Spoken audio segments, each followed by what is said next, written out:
তোরা চাইলেই আর আমি চলে এলাম। কি চেয়েছিলি তোরা চেয়েছিলি যে যেই উপপাদ্যের সাজেশন গুলো তুমি দিয়েছো অ্যাজ আ সাজেশন সেকেন্ড সামেটিভের জন্য এবং মাধ্যমিকের জন্য, সেই উপপাদ্যগুলো প্রুফ একটু করিয়ে দাও। কারণ এসএসসি এডুর স্টুডেন্ট, আমরা অয়েন্সের স্টুডেন্ট, আমরা অয়েন্সের কাছে ম্যাথামেটিক্স পড়ি, আমরা কোনো জিনিস না বুঝে মুখস্থ করি না। তাহলে আমাদের যদি এই দুটো উপপাদ্য তুমি চাও আমরা করি, তাহলে আমাকে এই দুটো উপপাদ্য তোমাকে বোঝাতে হবে। এটাই তোরা বলেছিলি যে স্যার প্লিজ স্যার বুঝিয়ে দিন, কারণ আমরা আপনার স্টুডেন্ট, আমরা না বুঝে কোনো জিনিস মুখস্থ করি না। তো আজকে আমি নিয়ে চলে এসেছি উপপাদ্য নম্বর 41। কি বললাম? উপপাদ্য নম্বর 41, যেটা আমি অলরেডি সাজেশনে বলেছিলাম। যে কি বলেছিলাম? যে 41 নম্বর যে উপপাদ্য আছে ওটাই কি বলেছে, যে বৃত্তের বহিস্থ কোনো বিন্দু থেকে যে দুটি স্পর্শক অঙ্কন করা যায় তাদের স্পর্শ বিন্দু দুটির সঙ্গে বহিস্থ বিন্দুর সংযোজক সরল রেখাংশ দুটির দৈর্ঘ্য সমান এবং তারা কেন্দ্রে সমান কোণ উৎপন্ন করে।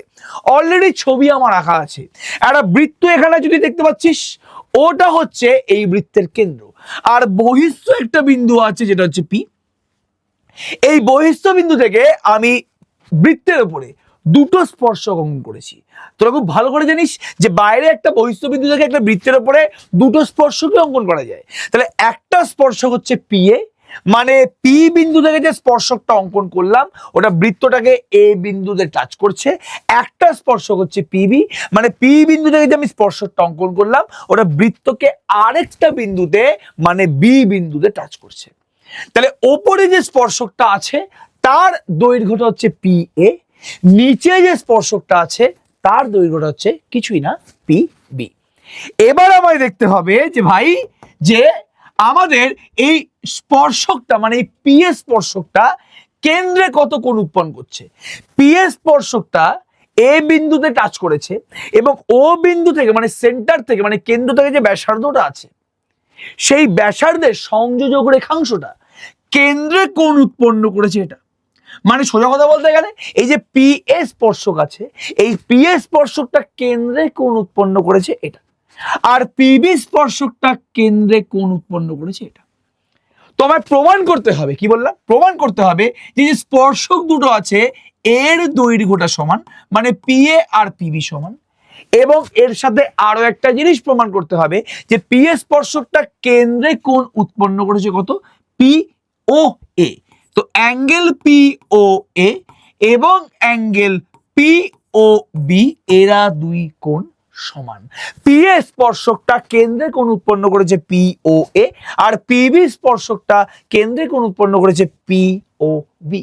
তাহলে তোকে এই দুখানা অ্যাঙ্গেল সমান দেখাতে হবে এবং দুটো স্পর্শকের দৈর্ঘ্য সমান দেখাতে হবে। এবার তোরা খুব ভালো করে জানিস যে একটা যদি উপপাদ্য প্রমাণ করতে হয়, কি বললাম, একটা যদি উপপাদ্য প্রমাণ করতে হয়, উপপাদ্য প্রমাণ করার জন্য কিছু জিনিস আমার খেয়াল রাখতে হয়। উপপাদ্যের তিনটে জিনিস আছে, একটাকে বলে প্রদত্ত, একটাকে বলে প্রমাণ করতে হবে, যেটা প্রমাণ করতে হবে তোকে সেটা লিখে দিতে হবে, এবং লাস্টে হচ্ছে আমাদের প্রমাণ। সমস্ত কিছু দেখাবো, চিন্তা করিস না। আমি কেন এই পুরো প্রুফটা আমি মানে স্ক্রিনের মধ্যে রেখেছি যাতে বুঝতে পারিস যে আমাদের কি করতে হবে। পুরো উপপাদ্যটা আমি বুঝিয়ে দেবো এবং লেখাগুলো কি কি লেখা আছে প্রত্যেকটা জিনিস আমি এখানে ডিসক্রাইব করে দেবো, চিন্তা করার দরকার নেই। তাহলে প্রথমে আমার প্রদত্ত মানে কি? প্রদত্ত মানে হচ্ছে এটাই, এই যে আমাদের বৃত্তটা আছে ওর কেন্দ্র কোনটা। এই যে আমি এখানে বললাম যে বৃত্তের কেন্দ্রটা হচ্ছে ও, তাহলে এখানে ওই জিনিসটাই মেনশন করা আছে। আমি যদি একদম চুপচাপ পড়ি যে ও কেন্দ্রীয় বৃত্তের বহিস্থ বিন্দু পি থেকে, এখানে কিছু তো বলে দেয়নি যে বহিস্থ বিন্দুটা কি, কোন বিন্দুতে স্পর্শ করেছে, দুটো স্পর্শ কারা কারা, কিছুই তো বলে দেয়নি। তো প্রদত্ততে ওই সমস্ত জিনিসগুলো আমাদের মেনশন করতে হয় যে বৃত্তের কেন্দ্রটা হচ্ছে ও, বহিস্থ বিন্দুটা হচ্ছে পি, এবং দুটো যে স্পর্শক আছে তারা হচ্ছে পি এ আর পিবি। এবার পি এ স্পর্শকের স্পর্শবিন্দু হচ্ছে এ আর পিবি স্পর্শকের স্পর্শবিন্দু হচ্ছে বি। তাহলে প্রথম লাইনে কি হলো, ও কেন্দ্রীয় বৃত্তের বহিস্থ বিন্দু পি থেকে পি এ ও পিবি দুটি স্পর্শক, যাদের স্পর্শবিন্দু যথাক্রমে এ ও বি। বেকার বেকার লিখলাম না, লিখলে সময় নষ্ট রে বাবা এটা। নেক্সট কি হচ্ছে, নেক্সট আমরা কি করেছি, এই ছবিটাই তুই যদি ভালো করে খেয়াল করিস, নেক্সট আমরা এই ও আর এটাকে জয়েন করলাম, ও আর বিটাকে জয়েন করলাম, এবং ও আর এই পি এই যে বহিস্থ বিন্দু আছে এটাকে জয়েন করলাম। মানে ও বিন্দুর সাথে আমি এ বি পি এই তিনটে বিন্দু জয়েন করেছি। ওটাই লেখা আছে ও কমা এ সেমিকোলন দিয়ে ও কমা বি সেমিকোলন দিয়ে ও কমা পি, এই তিনটে যুক্ত করা হয়েছে। এই ও এ এই দুটো বিন্দু, ও বি দুটো বিন্দু, ও পি এই দুটো বিন্দুকে যুক্ত করা হয়েছে। করায় পিএ ও পিবি সরলরেখাংশ দুটির কেন্দ্রে যথাক্রমে অ্যাঙ্গেল পিওএ অ্যাঙ্গেল পিওবি কোণ তৈরি হয়েছে। তুই নিজে দেখ না যে এই যে সরলরেখাগুলো আমি জয়েন করেছি এর জন্য এই পিএ স্পর্শকটা কেন্দ্রে কোণ উৎপন্ন করেছে পিওএ আর পিওবি। তাহলে যেই জিনিসটা আমি এখন মুখে বললাম ওই জিনিসটাই কিন্তু প্রদত্ত।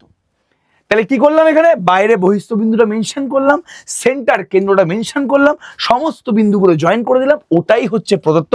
এই জিনিসটা তোকে লিখতে হবে। এবার হচ্ছে প্রামাণ্য, মানে প্রমাণ করতে হবে। কি প্রমাণ করতে হবে আমি বলে দিলাম এক্ষুনি, যে স্পর্শকের দৈর্ঘ্য দুটো সমান তোকে প্রমাণ করতে হবে, মানে তোকে পিএ আর পিবি প্রমাণ করতে হবে, পিএ ইকুয়ালস টু বিবি প্রমাণ করতে হবে, ওটা হচ্ছে 1 নম্বর প্রমাণ। এবং অ্যাঙ্গেল পিওএ এবং অ্যাঙ্গেল পিওবিটা সমান দেখাতে হবে, মানে এই অ্যাঙ্গেলটা এবং এই অ্যাঙ্গেলটা তোকে সমান দেখাতে হবে। এটা হচ্ছে আমাদের 2 নম্বর প্রমাণ। এবার কিভাবে আমি এই দুটো প্রমাণ কমপ্লিট করব সেটা পুরোপুরি আমাদের উপর ছেড়ে দিয়ে চিন্তা করার দরকার নেই। তাহলে এই প্রদত্ত এবং প্রমাণ করতে হবে, এই দুটো জিনিস তোরা পুরোপুরি বুঝতে পেরেছিস। এবার ডাইরেক্ট চলে আসছি প্রমাণে, যেটা আমাকে এখন এই মুহূর্তে করতে হবে। পুরো জিনিসটা আমি এখানে বুঝিয়ে দেবো, লেখা তো পুরোপুরি লেখাই আমাদের এখানে আছে। হ্যাঁ, এবার তোর ভালো করে জানিস যে বৃত্তের ব্যাসার্ধ এবং স্পর্শক এর মাঝখানে অ্যাঙ্গেল কিন্তু 90 ডিগ্রি হয়। কি বললাম, বৃত্তের ব্যাসার্ধ এবং স্পর্শক এদের মাঝখানে অ্যাঙ্গেল কিন্তু 90 ডিগ্রি হয়। তাহলে এই ও এ আর পি এ এটা পুরোপুরি পারপেন্ডিকুলারলি আছে, এবং এই ও বি এবং পিবি এটা কিন্তু পুরোপুরি লম্বভাবে আছে। মানে ওবিটা এই স্পর্শকের সাথে পুরোপুরি লম্বভাবে আছে। আমরা জানি যেটা বৃত্তের যদি আমি কোনো স্পর্শক অঙ্কন করি তাহলে এই সেন্টার মানে কেন্দ্র থেকে ওই স্পর্শকের উপরে আমি কি টানতে পারবো, আমি কেন্দ্র থেকে যদি এই স্পর্শ বিন্দুটাকে জয়েন করি তাহলে এরা পরস্পর লম্ব হবে। বৃত্তের কেন্দ্র থেকে একটা স্পর্শকের স্পর্শবিন্দু আমি যদি জয়েন করি তাহলে এই ব্যাসার্ধটা স্পর্শকের উপরে লম্ব হবে। তাহলে এখানে আমি কি বলতে পারছি, এখানে বলতে পারছি যে ও এটা হচ্ছে লম্ব কার উপরে, পি এর উপরে, এবং ও বিটা হচ্ছে লম্ব কার উপরে, জলদি বলো, পিবির উপরে। এটা আমরা খুব ভালো করে বুঝতে পেরে গেছি, এই নিয়ে চিন্তা করার বিষয় নয়। এবং আর আমি কি জিনিস জানি, ও এটাও ব্যাসার্ধ, ও বিটাও ব্যাসার্ধ, ও এটাও ব্যাসার্ধ, ও বিটাও ব্যাসার্ধ। তাহলে যেহেতু ব্যাসার্ধ দুটোই বৃত্তের, তো ব্যাসার্ধ মানে সমান। এই জিনিসটাই প্রথমে মেনশন করা, চিন্তা করিস না। কি বলেছে এখানে, পিএ ও পিবি, কি বললাম, পিএ ও পিবি স্পর্শক এবং ওএ ও ওবি স্পর্শ বিন্দুগামী ব্যাসার্ধ। তাহলে ওএ হচ্ছে পি এর উপরে লম্ব এবং ওবি হচ্ছে পিবির উপরে লম্ব। একদম চিন্তা করার দরকার নেই। এবার সবার আগে তোরা এই পিকচারে দুটো ত্রিভুজে আয়, যেটা সব থেকে বেশি ইম্পর্টেন্ট। ওপরে একটা ত্রিভুজ তৈরি হচ্ছে ও পি এ, এবং দেখেই বুঝতে পারছিস এই যে ও পি এটা আছে, এই যে ও পি এটা আছে, এই ও পি এটা কিন্তু হচ্ছে সমকোণী ত্রিভুজ একটা, ঠিক আছে। এখানে এ কোণটা পুরোপুরি সমকোণ, এই নিয়ে কোনো সন্দেহ নেই। এটা হচ্ছে আমাদের ও, এটা হচ্ছে আমাদের পি।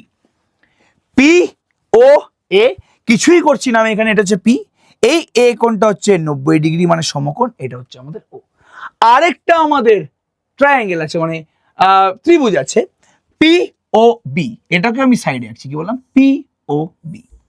এখানে বি কোণটা পুরোপুরি সমকোণ, এই নিয়ে কোনো সন্দেহ নেই। আর এখানে অবশ্যই এটা ও, এটা হচ্ছে পি। এবার টার্গেটটা কিন্তু ভুললে চলবে নাকি, টার্গেটটা আমাদের কি, যে পি ও এ মানে হচ্ছে এই অ্যাঙ্গেলটা, এই কোণটা, আর পি ও বি মানে হচ্ছে এই কোণটা, এই দুটো কোণকে আমার কি দেখাতে হবে, জলদি বলো, সমান দেখাতে হবে। এবার এই দুটো ত্রিভুজের এই দুটো কোণকে সমান আমি তখনই দেখাতে পারবো যদি আমি এই দুটো ত্রিভুজকে সর্বসম দেখিয়ে দিই। এবার সর্বসম কিন্তু অনেক ভাবে দেখানো যায়, এস এস এস, তোরা জানিস এস এ এস, এরকম প্রচুর রুল আছে। আর এইচ এস এরকমও রুল আছে। তাহলে অনেক রুল আছে, অনেক রকম ভাবে কিন্তু আমি দুটো ত্রিভুজকে সর্বসম দেখাতে পারি। তাহলে এখানে আমরা সেই কাজটাই করব, ভালো করে দেখার চেষ্টা কর। তাহলে আমরা এই ত্রিভুজ পি ও এ এবং ত্রিভুজ পি ও বি, এই দুটো ত্রিভুজ থেকে পাচ্ছিটা কি, ভালো করে একবার দেখ জিনিসটা, ভেরি ভেরি ইম্পর্টেন্ট জায়গা, দারুণ ইম্পর্টেন্ট জায়গা। আমরা পাচ্ছি কি, ভালো করে শুনবি, ভেরি ভেরি ইম্পর্টেন্ট এই জায়গাটা। আচ্ছা, তোরা দেখতে পাচ্ছিস যে এই ওপিটা হচ্ছে সাধারণ বাহু, ওপিটা প্রথম ত্রিভুজে আছে, ওপিটা সেকেন্ড ত্রিভুজে আছে। তাহলে ওপিটা কি আমাদের জলদি বলো? সাধারণ বাহু। আমি কিন্তু ভালো করে লিখছি না, পুরো বুঝিয়ে দিচ্ছি এটা। হ্যাঁ, তারপরে আবার এই দুটো কোণই সমকোণ, এই দুটো কোণই সমকোণ, মানে অ্যাঙ্গেল পি এ ও আর অ্যাঙ্গেল পি বি ও, এই দুটো কোণই কিন্তু সমকোণ, মানে 90 ডিগ্রি, মানে এক সমকোণ। আর কি আছে? আর আছে হচ্ছে এই যে ও এ আর এই যে ও বি, এই দুটো কিন্তু সমান। কেন? ও এ আর ও বি হচ্ছে বৃত্তের ব্যাসার্ধ, তাহলে ও এ আর ও বি এই দুটো কিন্তু সমান। তাহলে সাইড অ্যাঙ্গেল সাইড, কি বললাম? সাইড অ্যাঙ্গেল সাইড অথবা আর এইচ এস রুল। আর এইচ এস কেন? এখানে যেহেতু একটা অ্যাঙ্গেল 90 ডিগ্রি, তো দুটো বাহু, এই ত্রিভুজের দুটো বাহু সমান, একটা বাহু সাধারণ বাহু, মানে দুটো বাহু, মানে এই বাহু দুটো সমান, আবার এই বাহু দুটো সমান, আবার মাঝের অ্যাঙ্গেলটা হচ্ছে সমান 90 ডিগ্রি। তো আমরা আর এইচ এস রুলের সাহায্যে বলতে পারবো কি? আমরা আর এইচ এস রুলের সাহায্যে বলতে পারবো যে এই যে দুখানা ত্রিভুজ আছে, ট্রায়াঙ্গেল পি ও এ এবং ট্রায়াঙ্গেল পি ও বি, এরা দুজনকে জলদি বলো সর্বসম। এবার দুটো ত্রিভুজ যদি সর্বসম হয়, তাহলে সেই ত্রিভুজের করসপন্ডিং সাইডগুলো, মানে তুই ভালো করে শোনার চেষ্টা কর, এই ত্রিভুজের পিএ যে সাইডটা আছে, পিএ যে আমাদের মানে সাইডটা আছে, এই পিএ যে আমাদের সাইড আর এই বৃত্তের যে পিবি সাইড, এই দুটো সাইডই, এই দুটো বাহুই ভূমিতে আছে না? মাথায় রাখবি করসপন্ডিং সাইড মানে কি? করসপন্ডিং সাইড মানে হচ্ছে, মানে প্রথম বৃত্তের যে ভূমি আর সেকেন্ড বৃত্তের যে ভূমি, এরা দুজন সমান হয়ে যাবে। যখনই দুটো ত্রিভুজ সর্বসম হয়ে যায়, তখন তাদের করসপন্ডিং সাইডগুলো ইকুয়াল হয়ে যায়। মানে এই যে আমাদের বাহুটা আছে যেটা ভূমিতে আছে, পি এ ও ত্রিভুজ, এবং এই যে বাহুটা আছে পিবি, ওটাও ভূমিতে আছে। যেহেতু এই দুখানা ত্রিভুজ সর্বসম, তো এদের ভূমি দুটো সমান হয়ে যাবে, মানে পি এ আর পিবি কিন্তু সমান হয়ে যাবে, যেটা আমাদের প্রথম প্রমাণ। এবং শুধুমাত্র সাইড সেম হয় না, তাদের অ্যাঙ্গেলগুলোও সেম হয়ে যায়। কোন অ্যাঙ্গেলগুলো? করসপন্ডিং অ্যাঙ্গেলগুলো। দেখ না, এই যে ওপরের কোণটা আছে, এটাও ওপরের কোণ, এটাও ওপরের কোণ। যেহেতু দুটো ত্রিভুজ সর্বসম, তো ওপরে যে কোণ দুটো আছে ওটা সমান হয়ে যাবে, মানে অ্যাঙ্গেল পি ও এ আর অ্যাঙ্গেল পি ও বি, এরা দুজনে সমান হয়ে যাবে। কেন বলতে পারছি? তার কারণ এই দুখানা ত্রিভুজ কিন্তু সর্বসম হয়ে গেছে। খালি এই দুখানা কোণ না, এই দুখানা কোণও কিন্তু সমান হবে। যদিও আমাকে উপপাদ্যে এই দুটো কোণ সমান দেখাতে বলেনি, এই দুখানা কোণ সমান দেখাতে বলেনি, আমি তবুও বলছি যেহেতু এই দুখানা ত্রিভুজ সর্বসম, তো এই নিচে যে কোণটা আছে এই কোণ দুটোও কিন্তু সেম হয়ে যাবে। কিন্তু আমার প্রুফে শুধুমাত্র এই সাইড দুটো আর এই কোণ দুটোকে সেম দেখাতে বলেছে। তাহলে আমাদের এখানে প্রুফে তাই আছে, দেখ আমি যা যা বললাম তাই এখানে লিখেছি। পিওএ ও পিওবি সমকোণী ত্রিভুজের মধ্যে অ্যাঙ্গেল ওএপি, অ্যাঙ্গেল ওবিপি, অ্যাঙ্গেল ওএপি মানে এটা 90 ডিগ্রি, অ্যাঙ্গেল ওবিপি 90 ডিগ্রি, প্রত্যেক এক সমকোণ। তারপর কি বললো? অতিভুজ ওপিটা হচ্ছে সাধারণ বাহু এবং ও আর ওবি সমান, এই তো ব্যাসার্ধ পুরোপুরি। তাহলে ট্রায়াঙ্গেল পিএও ট্রায়াঙ্গেল পিবিও, এটা হচ্ছে সর্বসমতার আর এইচ এস শর্তানুসারে। তাহলে অনুরূপ বাহু মানে পিএ আর পিবি সমান, পিএ আর পিবি সমান অনুরূপ বাহু, করসপন্ডিং সাইড বলছিলাম, ওটা মানে অনুরূপ বাহু, এবং অ্যাঙ্গেল পিওএ অ্যাঙ্গেল পিওবি সমান, মানে এই দুটো অ্যাঙ্গেল সমান, যেটা আমি পুরোপুরি তোকে এখানে ছবি এঁকে দেখিয়ে দিয়েছি। আমি এই দুটো ট্রায়াঙ্গেলকে, এই দুটো ত্রিভুজকে আমি দুটো আলাদা করে এঁকেছি। একে আমি অনুরূপ কোণ আর অনুরূপ বাহু, আমি ইংলিশটা মানে বাংলাটা ভুলে গেছিলাম, এই যে করসপন্ডিং সাইড বলছিলাম ওটা মনে হচ্ছে অনুরূপ বাহু, এইটা হচ্ছে অনুরূপ কোণ, এটা হচ্ছে অনুরূপ বাহু। তাহলে কিছুই নেই প্রুফটার মধ্যে। আই থিঙ্ক প্রত্যেকে তোরা বুঝতে পেরেছিস। লেখাটা কিন্তু ভালো করে দেখে নে, লেখা লিখে আমি সময় নষ্ট করলাম না, প্রত্যেকটা জিনিস কিন্তু আমি এখানে পুরোপুরি বুঝিয়ে দেওয়ার চেষ্টা করলাম। সবাইকে অল দ্য বেস্ট, ফাটিয়ে অঙ্ক করো। এবং কেমন লাগলো প্রুফটা একবার দেখ, আমাকে জানা প্লিজ, যে কিরকম লাগলো তোদের প্রুফটা, যে মানে উপপাদ্যই প্রথমবার তোদেরকে বোঝালাম, তোরা বুঝতে পারলি কিনা বল। যদি তোরা বুঝতে পারিস তাহলেই কিন্তু আমি এরপরে যে 48 নম্বর উপপাদ্যটা আছে ওটা বুঝিয়ে দেবো। চলো টাটা, আজকের মতো এখানেই, থ্যাংক ইউ।